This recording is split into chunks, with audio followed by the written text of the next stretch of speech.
Capítulo 21, fim do primeiro reinado. O que acontece no fim desse primeiro reinado? Que esse capítulo nos traz. Engraçado é o nome do capítulo, né? Porque o capítulo não fala do fim do primeiro reinado. Ele fala do fim do primeiro reinado. Ele não fala do fim, ele fala do fim. Ele vai mostrando como que o primeiro reinado, embora tenha sido tão curto, é nitidamente marcado por duas etapas. É como se ele tivesse duas metades. Uma metade com uma determinada ambiência espiritual, marcada por uma intensidade de energia, por uma intensidade de patriotismo, uma presença espiritual gigantesca, uma figura como Leopoldina, como José Bonifácio, toda aquela energia de mobilização da nação, toda aquele impulso, parece de uma musculatura grandiosa que impulsionava para frente, e uma segunda metade melancólica, uma segunda metade triste, marcada por episódios lamentáveis, pelo apagamento do brilho de um reinado, por uma etapa assim cheia de episódios sem cor, como se o imperador não tivesse luz própria e ele fosse alguém que não fosse luminoso, ele fosse iluminado. Então, eu tenho um corpo que ele não tem luz, mas ele é iluminado por outro. Quando a fonte que me ilumina apaga, eu fico no escuro. É como se algo tivesse acontecido que apagou a luz do primeiro império antes que o império tivesse terminado. É como se nós tivéssemos arrastado os 5 últimos anos de império como alguém que gemesse, estertorasse na tentativa de completar um tempo que ficou sem praticamente governabilidade, quase que inconcebível, porque era um imperador amado pelo seu povo. Um homem que em 1821 dizia: como é para o bem do povo e a felicidade geral da nação, estou pronto. Diga ao povo que fico. Isso era 1821. 10 anos depois, 1831, o homem não tinha mais popularidade, estava com a sua imagem profundamente desgastada, e o brilho, a luz, a majestade espiritual que circundava e que inundava de beleza o império, havia como que desaparecido. O que foi que aconteceu, Cris Drux? Pois é, a gente até comentava, né, Lahá e Denise, antes de entrarmos aqui para a reflexão em grupo, quanto esse capítulo é denso, né?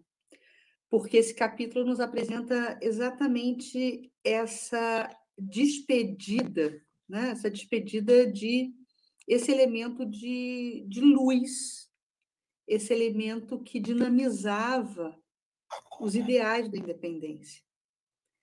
E quando a gente se debruça sobre a vida e a biografia de Leopoldina, a gente vai achar nos periódicos, nos jornais, nas crônicas, né? Nos livros, nas pesquisas, testemunhos do quanto Leopoldina foi realmente esse esteio moral para Pedro. Ela ganha a alcunha de mãezinha do Brasil. Os brasileiros a amavam, a respeitavam, sentiam nela justamente a figura simbólica da liderança, da monarquia. Os brasileiros, naquele momento, eles não queriam retornar a uma vida colonial. Humberto de Campos inaugura o capítulo dizendo que o sonho da liberdade sempre foi um sonho que permeou a Terra do Cruzeiro, né? Esse sonho sempre embalou os espíritos que aqui ganhavam uma nova oportunidade reencarnatória. E, justamente, o jovem casal regente, eles inauguram juntos esse momento de liberdade. Porém, já falávamos isso anteriormente, em outros encontros aqui, que a gente gosta de diferenciar a liberdade da autonomia. Uma coisa é você se declarar independente, outra coisa é você forjar autonomia. E Pedro, sem Leopoldina, perde essa autonomia. Ele ganha, como Elahá fala, o descaminho. Então, Elahá, a gente vai desenhar juntos esse momento tormentoso, digamos assim, do primeiro reinado, mas eu queria só, a título de sensibilização mesmo, para essas nossas reflexões iniciais de hoje, ler um trecho aqui de um livro, de uma biografia de Leopoldina, onde os cronistas da época falam o seguinte sobre esse cenário, sobre esse bastidor histórico. E Leopoldina foi essa mãe exemplarmente caridosa, de facílimo acesso, de coração aberto à beneficência. Foi amada e quase idolatrada pelo povo.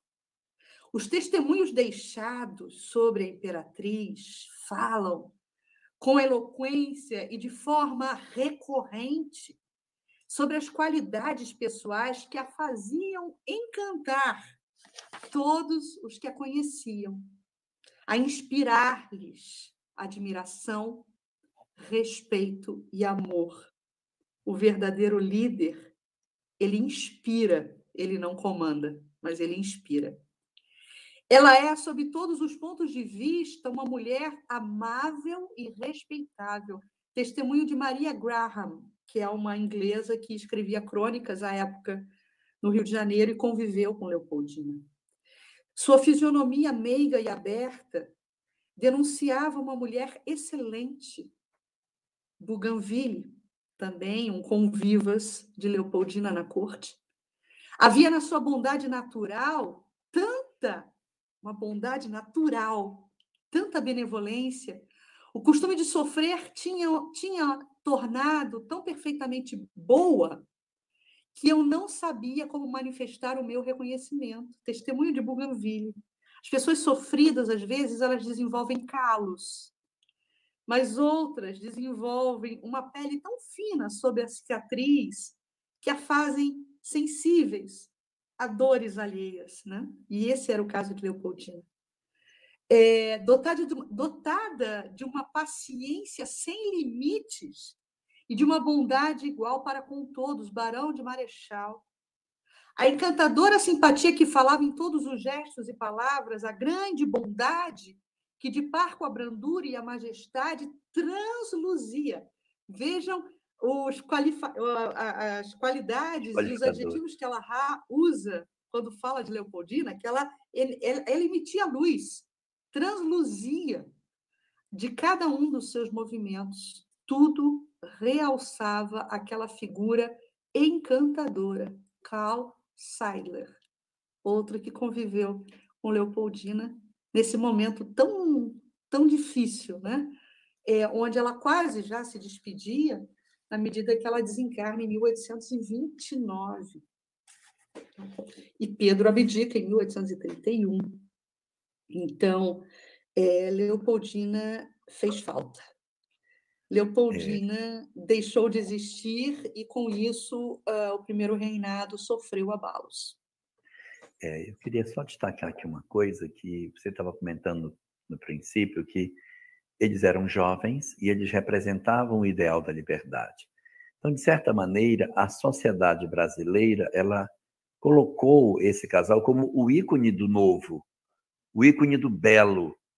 Imperadores jovens, ele tinha 23 para 24 anos, ela também muito jovem. Imagino que você tem uma nação comandada por um casal jovem, uma mulher extremamente inteligente e que tinha um coração grandiosamente bonito, bondoso, Gente, o quanto deve ser inspirador você dizer assim, os meus imperadores são jovens, mas a minha imperatriz é de uma bondade, é de uma inteligência, e eles são afinados, porque ela planeja e ele executa, ela pensa e ele faz, ela cria e ele realiza. Então, deve ser extremamente saboroso você viver num local que está se construindo, uma nação que está sendo gestada e parida, e quando ela nasce dentro dessa leitura de uma coisa transcendente. E aí, de repente, a personalidade de Pedro parece não suportar a grandeza dela. Ele começa a demonstrar a dificuldade de acompanhar o idealismo dessa mulher. Embora ele gostasse de suas ideias e tivesse nela uma grande companheira do ponto de vista ideológico, os impulsos relacionados com a questão da sua sexualidade, dos seus desequilíbrios e até mesmo as facilidades que a sociedade da época conferia aos homens e muito mais ainda a um imperador, acaba fazendo com que ele tropece nas próprias pernas. Uma quantidade imensa de amantes, incontáveis amantes, a cada vila, a cada encontro, vão fazendo com que ele vá perdendo o pudor de expressar os seus sentimentos por mulheres que não eram sua esposa. Ele vai, com o tempo, se habituando a demonstrar que ele não tinha as peias do matrimônio. E como bem é colocado no texto, o coração acostumado a sofrer. Teve um pedacinho que você leu sobre isso. Então, ela se acostumou ao sofrimento. Ela passou a ser uma mulher melancólica, triste em função disso, e nessas inúmeras experiências afetivas que ele vai vivendo, ele se aproxima da figura chamada aquela que iria ser o objeto da maior dor da nossa imperatriz. Ele vai conhecer Maria Domitila do Castro e Canto, a Marquesa de Santos. Essa mulher, ela vai assumir o comando do pensamento de Pedro. Então, você vai assistir na história do primeiro reinado o que é uma mulher extraordinária servindo de suporte para o imperador. Ele se aproxima de José Bonifácio, ele faz a independência do Brasil, ele cria decretos extremamente interessantes sob a influência dessa mulher genial que estava por trás dele. Na medida em que Pedro se desloca e começa a se aproximar das sugestões de conduta que a Marquesa propunha, ele vai redefinindo seu círculo de convivência. Determinadas pessoas que diziam essa mulher é perigosa, ela vai levar o senhor a ter uma leitura errada da vida. A afeição, como costuma acontecer com a fascinação. O que é que a fascinação faz? A ilusão sobre a realidade. Você começa a achar que todos estão errados e só você está certo. Quando está todo mundo errado e só você está certo, abra seu olho que tem alguma coisa estranha acontecendo. E ela consegue convencer Pedro de que ele deveria ter um afastamento, não só psicológico, mas até físico, daqueles que eram os que, no primeiro momento do seu reinado, lhe haviam inspirado. E ele promove um afastamento de Leopoldina, um afastamento de Bonifácio. Ele expulsa Bonifácio, a gente assistiu isso na nossa última live, ele o extradita do país e Dona Leopoldina se torna uma prisioneira do palácio. Engorda, perde o interesse pela vida e se projeta num processo de profunda depressão, enquanto que ele passeia pelo palácio, de mãos dadas com a Marquesa de Santos, como se essa fosse sua verdadeira esposa, sem nenhum pudor e sem nenhum remorso. E vai acontecer aí uma alteração na cabeça de Pedro, que assim, se você não compreendesse que uma outra mulher entrou no cenário da vida dele, você diria, mas esse cara ficou louco. Então, o que vai acontecer? Ela redefine os objetivos dele. Porque, vamos lá, qual era o objetivo dele quando estava com Leopoldina? Separar o Brasil de Portugal e criar uma nova nação, diferente da Europa, um novo país, com novas perspectivas. E ela dizia isso muito claramente para ele: se nós formos embora, essa nação vai acabar. Nós vamos ficar e vamos construir. Os grandes ideólogos do século XIX, do período de reconstrução da própria França, enxergavam no Brasil como a maior promessa de reedificação da monarquia, porque as monarquias europeias estavam todas fadadas à desgraça depois da Revolução Francesa. Então, as monarquias constitucionalistas e toda a queda da monarquia europeia apontava para que realmente o futuro da monarquia estivesse com os dias contados naquele continente. Então, o Brasil, puxa, era a grande oportunidade de se construir uma nova realidade. Então, esse é o pensamento de Dom Pedro, que faz a proclamação da independência e que motiva todas aquelas mobilizações da cabanagem, da sabinada, da balaiada, de todas aquelas movimentações que aconteciam para garantir a verdadeira liberdade do Brasil. Então, estava tudo muito bem. Aí, quando ele começa a se aproximar da Marquesa de Santos, ele cria uma nova ideia, totalmente diferente. Olha a ideia que ele começa a ter. Ele começa a pensar, puxa, mas eu sou o rei, sou o imperador do Brasil. Mas eu me apartei de Portugal. Meu pai está velho. Meu pai vai morrer. E eu vou perder essa boca, porque eu não vou ter mais como ser rei de Portugal. Então, ele pegou e mandou, ele mandou a filha dele para lá. Ele tinha uma filha chamada Maria. Então, ele manda Maria para Portugal e diz, tu fica aí esperando meu pai morrer. Quando meu pai morrer, você é minha herdeira. Eu estou vivo, mas eu não posso ser imperador de um país que eu cortei. Só que ele era português nato, ele não é brasileiro nato. O filho dele, Pedro II, é brasileiro nato, mas ele não era, ele era português nato. Então, a filha Maria II vai para Portugal para assumir o comando. Só que ele tinha um irmão chamado Miguel, que era o segundo na linha sucessória.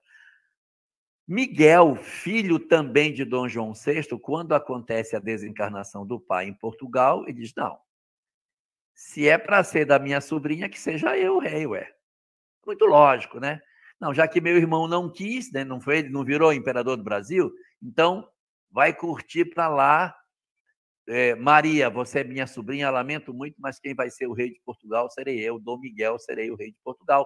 Você não tem por que ser, porque na linha sucessória não é meu irmão mais velho, sou eu, não é você. Então, cria-se uma cisma, porque Miguel decide que a sucessão do trono em Portugal é dele. E ele está do lado de cá.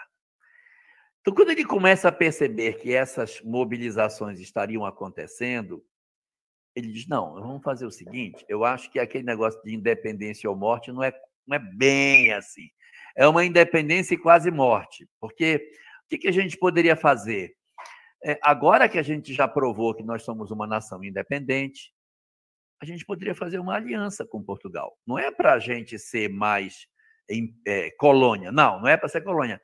É um Reino Unido. A gente vai voltar, mas vai voltar porque quer.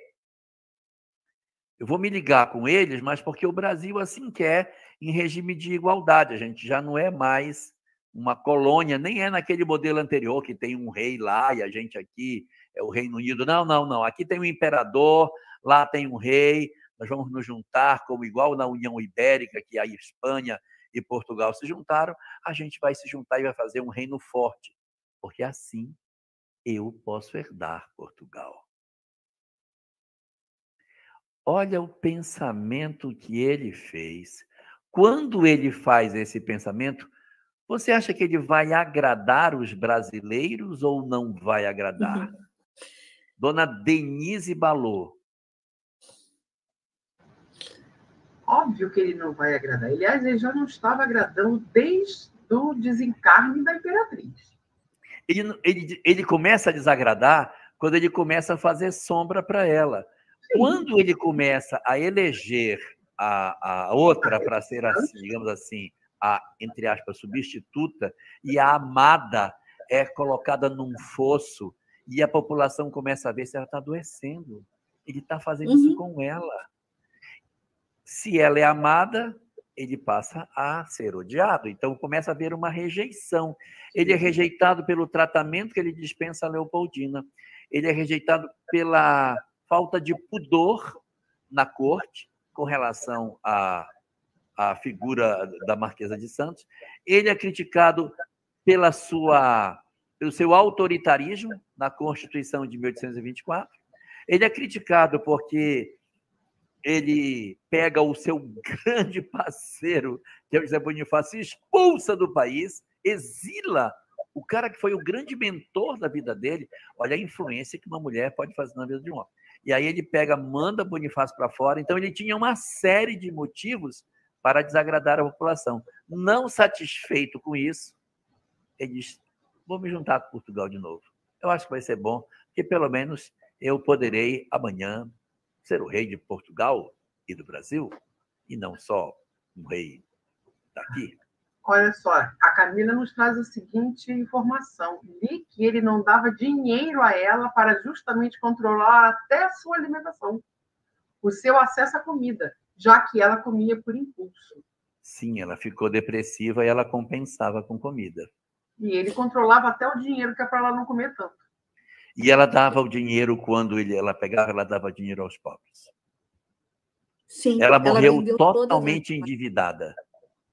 Ela vendeu todas as joias. A gente está falando de uma princesa que se tornou imperatriz, mas uma princesa da maior casa da Europa, os Habsburgos. Ela trouxe um acervo imenso de joias. Um acervo imenso de joias. Ela se desfez de todas as joias para custear, a partir de certo momento, todas as ações sociais e ações beneméritas que ela inaugurou, né, nesse período, né, de regência. E depois Pedro já não mais liberava, né, digamos assim, esses insumos, e ela começou a vender as suas próprias joias, suas próprias roupas, se desfazer dos seus pertences para poder manter minimamente os assistidos. Eu quero fazer uma errata aqui. Leopoldina, eu falei 29, eu acho. Foi, 29, 26, mas ela desencarna em 26. Com 29 anos. Com 29 anos, exato. Foi isso que me confundiu, Elahá. E isso, Elahá, e o que Denise está comentando também, né, que Pedro não deu conta com a ausência dela, é que quando ambos declaram a independência, havia um próximo passo a ser executado juntos, e seria um próximo passo muito difícil, porque o Brasil ele sempre viveu com esse conflito, dado as suas dimensões continentais.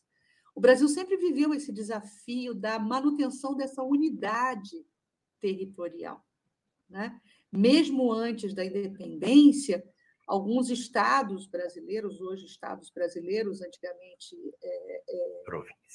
províncias da época colonial, principalmente Pernambuco, aquelas províncias mais robustas, né, viveram momentos de separatismo. Então, quando é declarada... Diga, pode falar. Eu quero só separar dois tipos de eventos. Sim. Quando acontece a proclamação da independência em 22, nós temos alguns movimentos contrários à independência, que são aqueles lá do norte. da cabanagem, da balaiada, da sabinada, que são movimentos feitos por portugueses que não querem que o Brasil se liberte. E aí ocorrem as lutas internas e os brasileiros vencem e o Brasil se torna independente. Então, essas movimentações que acontecem são no sentido de garantir a liberdade e a independência do Brasil. Em 1824, quando vem a Confederação do Equador, o movimento é contrário, porque o Dom Pedro estava querendo voltar a conectar o Brasil com Portugal. Aí no Equador, no Pernambuco, isso é negativo. Não, exatamente. Aqui não mais. Nós não vamos permitir com que o Brasil se conecte com Portugal. Se é para o Brasil se conectar, nós estamos fora disso aí. Aí as 3 províncias do Rio Grande do Norte, da Paraíba e do Pernambuco se juntam na confederação. Por que é confederação? Porque são 3 estados juntos, comandados por Pernambuco, que era aquela capitania que mais havia prosperado nessa região, que capitaneia o trabalho, que tem uma influência da igreja muito forte. Aí os padres são muito presentes na Confederação do Equador e mobilizam para que aquele pedaço do país se apartasse. Já que vocês vão se juntar com Portugal, colega, vão vocês. Nós não queremos ser ligados a Portugal no momento. Nós preferimos, então, ser uma nação independente. Então, vamos ser aqui um pedacinho de Brasil, mas outra coisa, que é como eles se achavam perto ali do Equador, mas quem está perto do Equador é a minha terra, que é o Amapá, mas eles se chamam a Confederação do Equador, né? Então, e aí a gente vai botando tudo isso no prato da balança, né, Elahá? E a balança começa a pesar. Confederação do Equador, os brasileiros insatisfeitos com a vida, né, desregrada de Pedro, não viam nele a liderança simbólica de um imperador, sabiam, né, e entraram num processo de julgamento, quem é vítima e quem é o algoz, e ele é o algoz de Leopoldina, então a gente vai odiá-lo.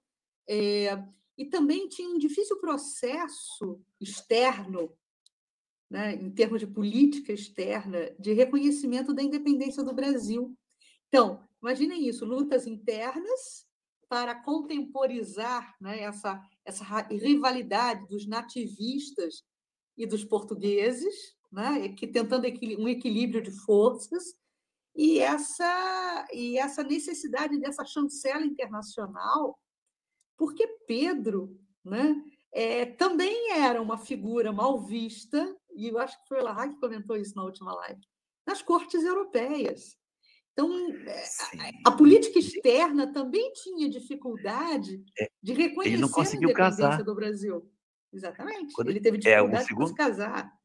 Porque ele tinha uma fama horrível, né? De mulherengo, etc.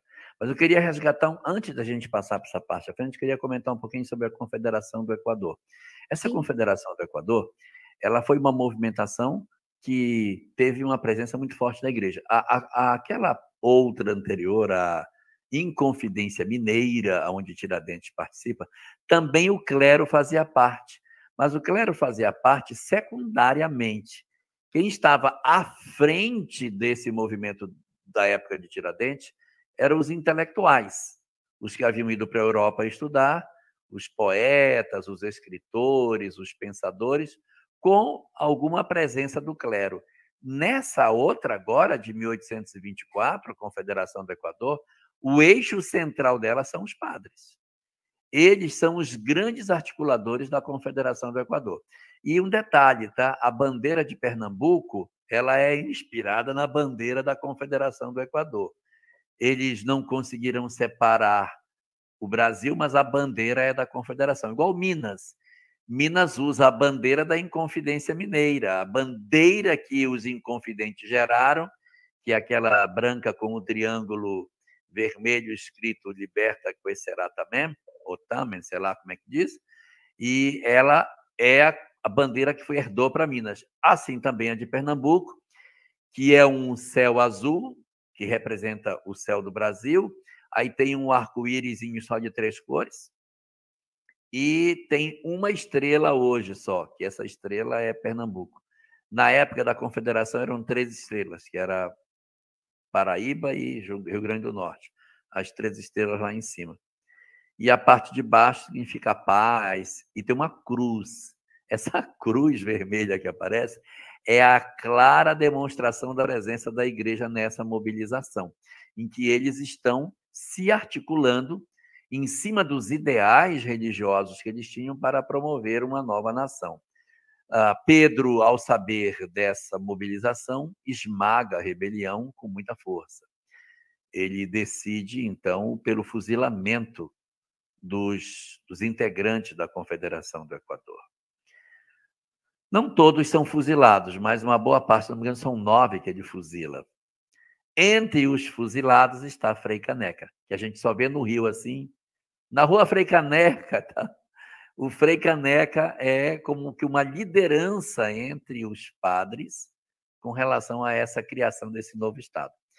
Quando eu era menino, falava-se uma coisa, nunca mais não vi ninguém falar mais isso, mas quando eu era menino pequeno, eu tinha assim, a idade da Cris, na escola, eu ouvia dizerem, né, não sei se isso realmente se consolida como verdade, mas que quando foi feito o fuzilamento dos integrantes da Confederação, os homens ficaram perfilados e os soldados não queriam atirar, porque os soldados também queriam a liberdade, não queriam voltar a ser aliançados com Portugal. E havia muita angústia da parte dos soldados em atirar no Frei Caneca, que era uma representação de uma liderança que eles amavam. Imagina o conflito que é eu, como soldado, atirar no homem que eu considero que é o meu líder. Os soldados se perfilaram e, ao atirarem nos homens, inclusive Frei Caneca, um dos soldados que estava no pilotão de fuzilamento passou mal e teve um problema no coração e morreu. Eu não sei se isso se confirma. Depois, vocês que têm aí condição de pesquisar, deem uma confirmada se é verdade, mas temos que resolver essas questões para não ficar nada pendente nesse sentido. Mas isso comentava-se esse episódio.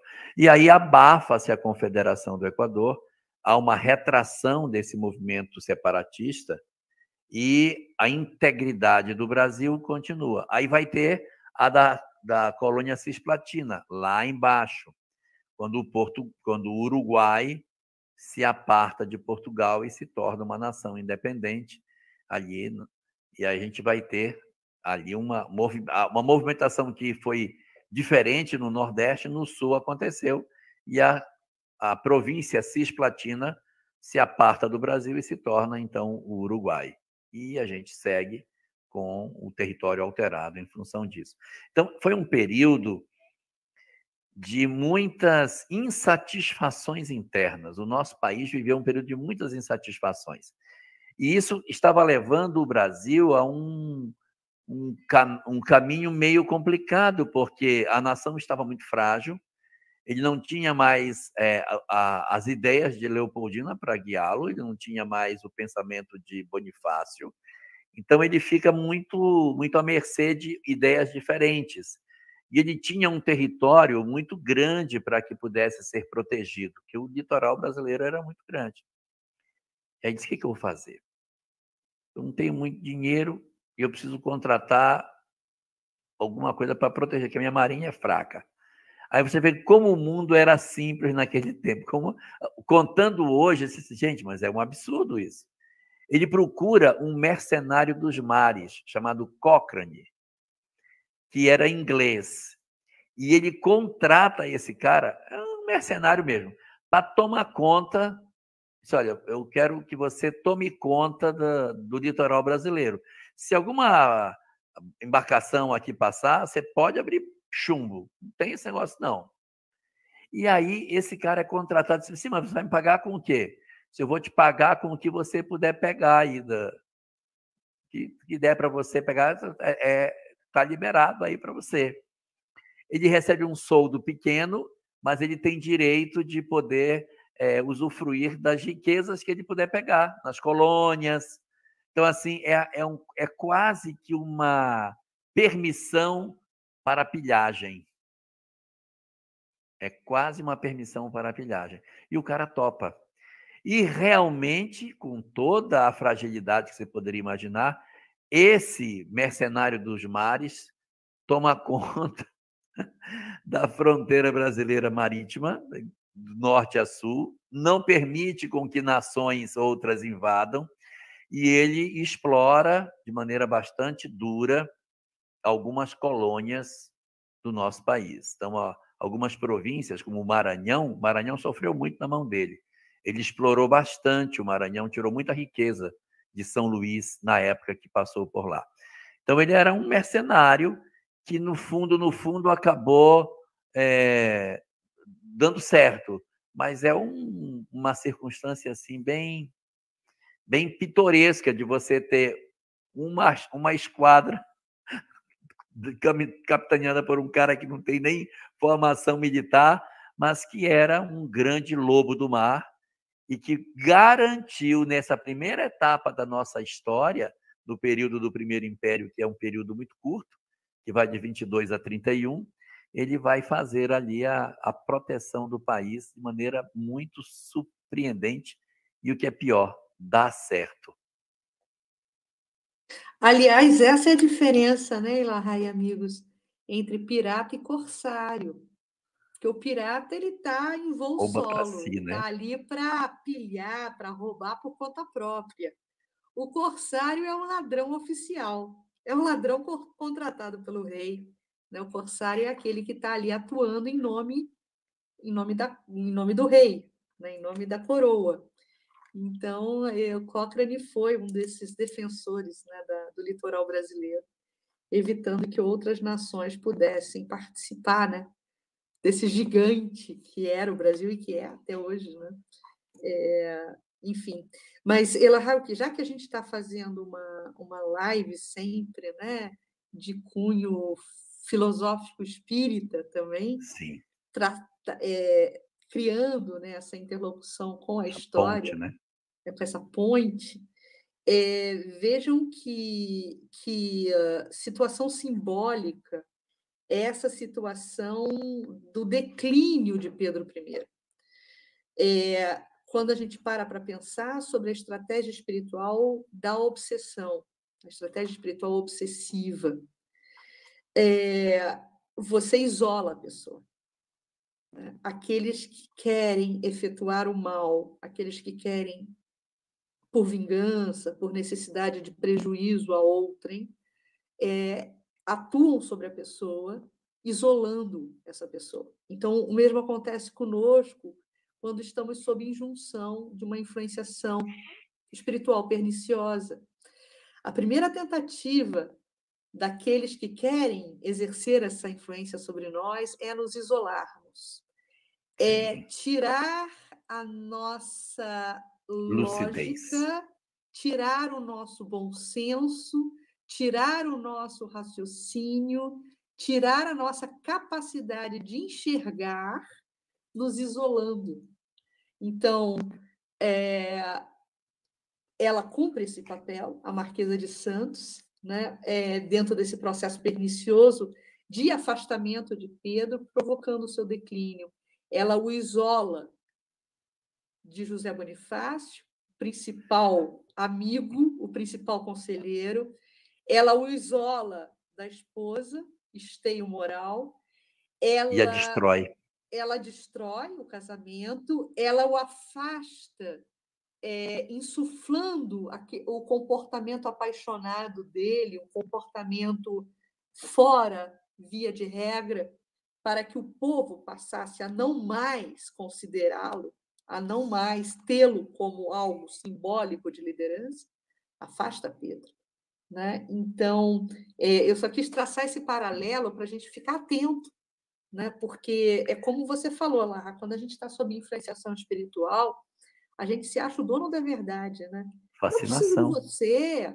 Nossa, não, me deixa só, me deixa quieto, você está me perturbando. Não quero pensar em nada, não quero nem refletir sobre nada, me deixa sozinho, me deixa quieto.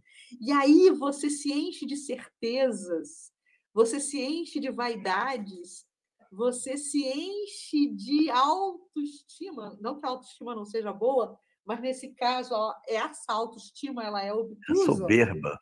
Soberba e te isola. E aí Existe, você vira presa, né? existe uma coisa, por exemplo, quando você lê a biografia de Pedro, você encontra em muitos momentos as pessoas comentando que se surpreendiam com as vestes que ele usava, porque as pessoas chegavam para visitar o palácio, ele estava de tamanco, com roupas de servo, com camisa bastante, um chapéu de palha na cabeça, lavando os cavalos, porque ele gostava de correr a cavalo, e tem uma visita que ele recebe de uma princesa europeia. Aí eu queria falar com o príncipe. Eu disse, não, o príncipe sou eu. Como? Não, eu sou o príncipe. Só que eu estou aqui cuidando dos cavalos, mas sou eu o príncipe. Mas, assim, era absolutamente impensável numa corte europeia o príncipe regente está escovando um cavalo, um tamanco e roupas de servo com chapéu de palha na cabeça. Não dá para entender.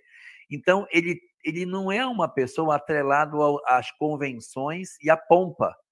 E ele depois deseja ser rei de Portugal.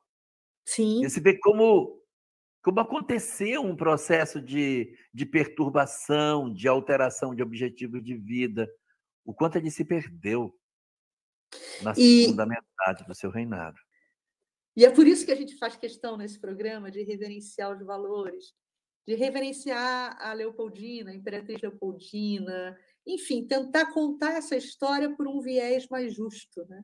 Por um viés mais justo. E é interessante também, né, nessa ambiência em que a corte vai se desenvolvendo, não se tem, quando se estuda a história, uma percepção muito clara do porquê que houve essa mudança no perfil da conduta de Dom Pedro. E a gente vai perceber isso à medida que a gente vai se aproximando. E esse capítulo, o capítulo 21, o próprio Ismael aparece pouco no capítulo, porque ele assiste, porque assim, eu não sei, mas a sensação que eu tenho é que foi desenhado um plano. Foi desenhado um plano. O plano foi frustrado, porque esses dois poderiam ser imperadores por muito tempo. O filho era muito novo, tinha 5 anos. Então, qual seria a lógica? Toca com esses dois por um tempo, mantém a estabilidade com essa mulher maravilhosa, com o Bonifácio dando suporte. Lá na frente, quando se tornar uma coisa mais adequada, eles então desencarnam e esse menino, que já estará adulto, assume dando continuidade para o segundo reinado, numa coisa menos traumática. Quando isso não dá certo, então Pedro não suporta e acaba precipitando os acontecimentos indo embora. Eu acho que seria bom a gente falar um pouquinho sobre o final, por conta do horário. Vamos sim. Eu queria comentar sobre isso. Quer comentar sobre o finalzinho? O 31, o ano 31?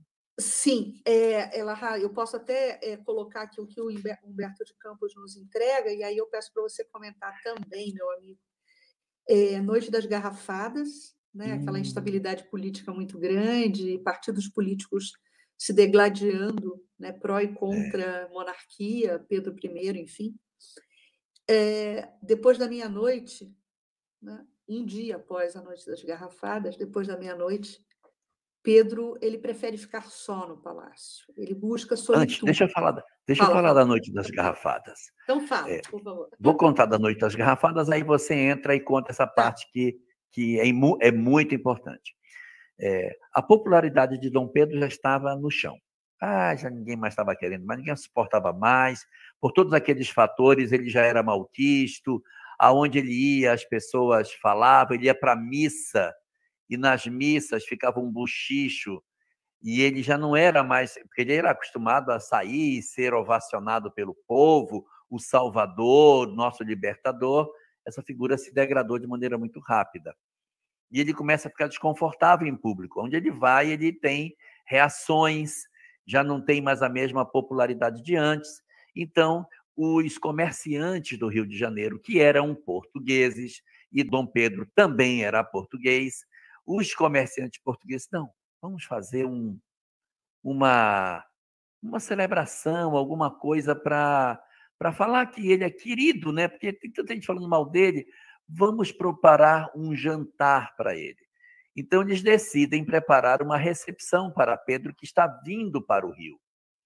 E ali naquela rua Quitanda, ali no centro do Rio de Janeiro, ali próximo da Igreja do Rosário, eu acho que é próximo da Igreja do Rosário, por ali, né, Rua Quitanda? Então, aí, ali naquela região, ali próximo da Rua do Ouvidor, Rua da Quitanda, eles preparam uma noite para recepcionar o imperador. E é uma noite de festa, de celebração e tal. E muita bebida. Naquela época, não existia garrafa PET. Não tinha garrafa PET. Também não tinha PET, não tinha latinha. As coisas não era na latinha que abria, nem era na PET, era tudo na garrafa de vidro. Então, as bebidas estavam todas em garrafas de vidro.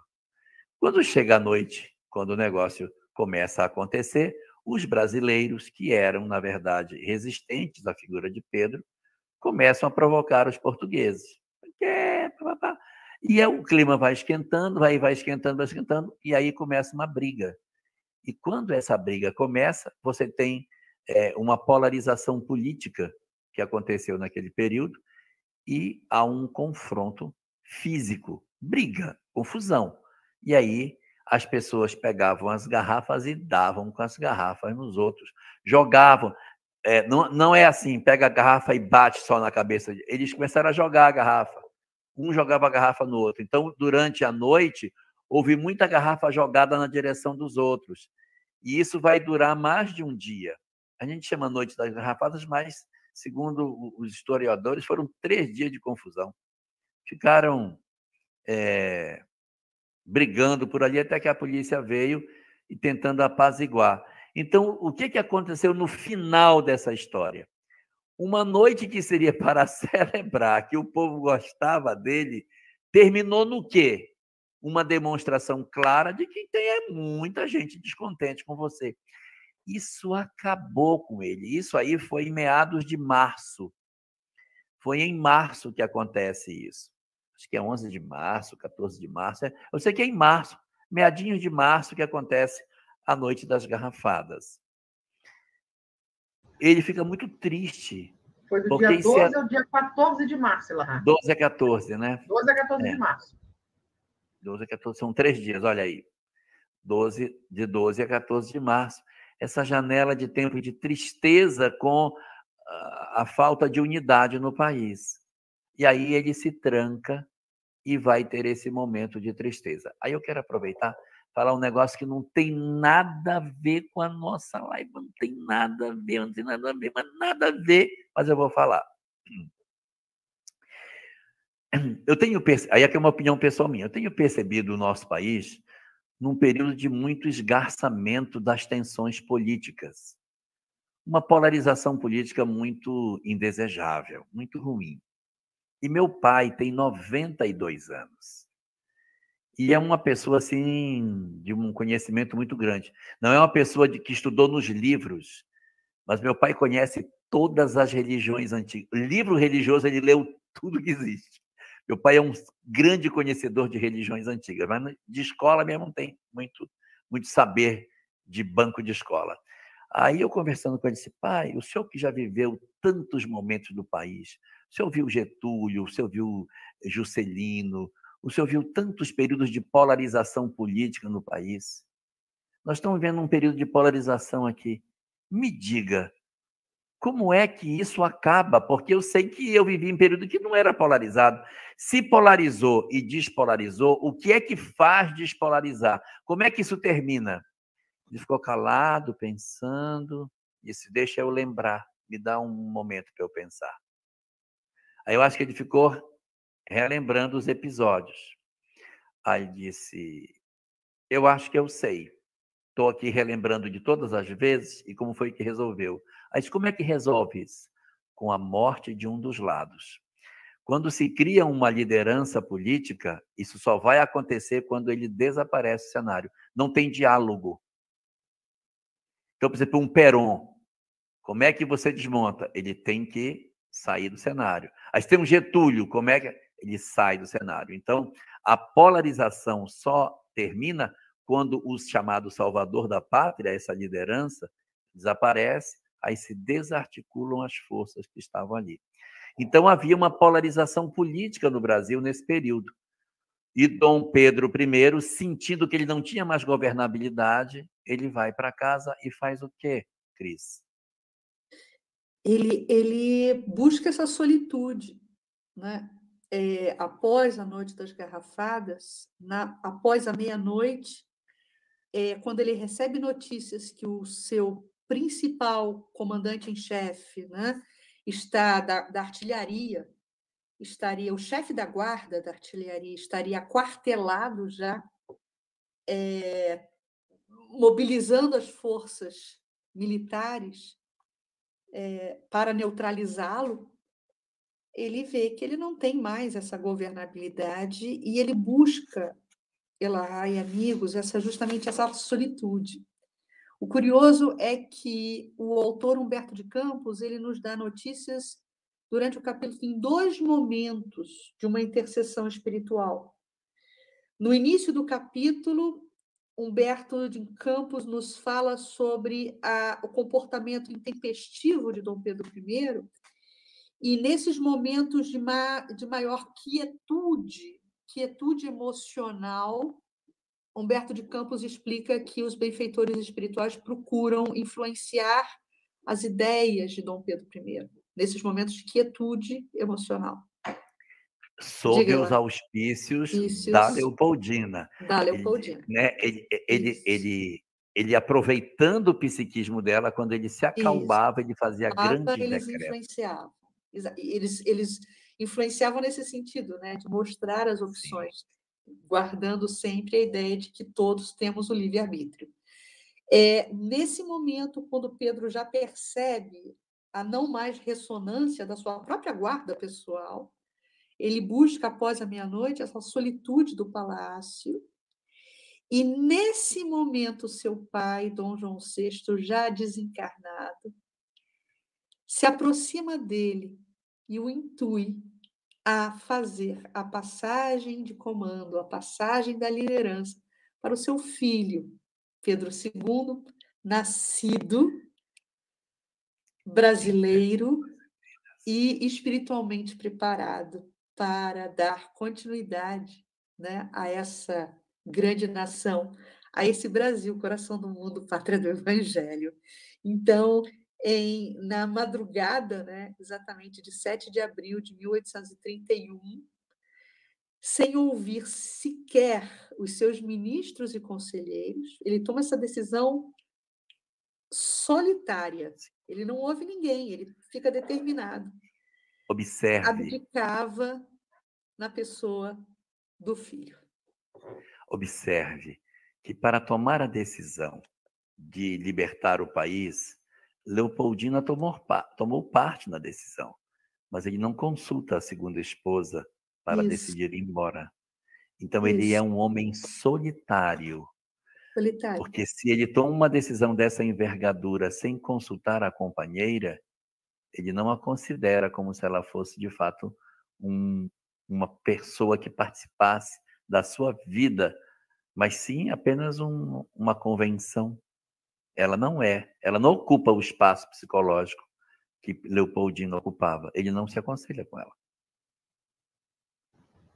Exatamente. Eu acho que nesse capítulo tem uma frase que eu até sublinhei, que eu acho que foi o fundamental nesse capítulo, é quando ele diz que a realidade é que Ismael triunfa sempre.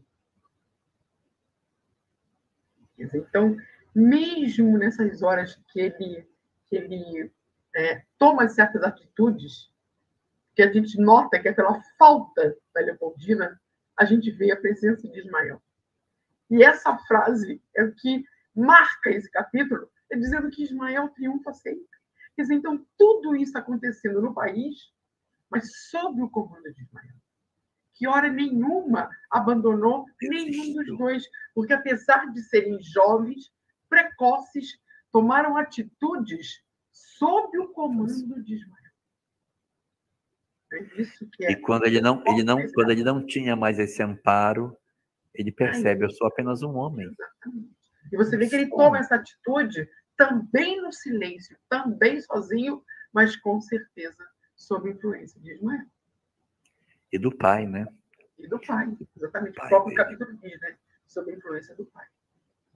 Quando Jesus ainda regimentava as forças espirituais, intitulava Ismael, né, o governador ou o grande gestor da nossa nação, do Brasil, o Cristo afirmava, né? E o Cristo, ele não joga palavras fora.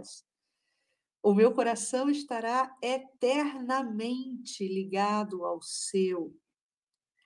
Então, Denise, essas palavras têm muita força, né? A tormenta vai acontecer, a nau vai sacudir, o mastro vai quebrar, o capitão vai ficar com medo de segurar no leme, mas o meu coração estará eternamente ligado ao seu.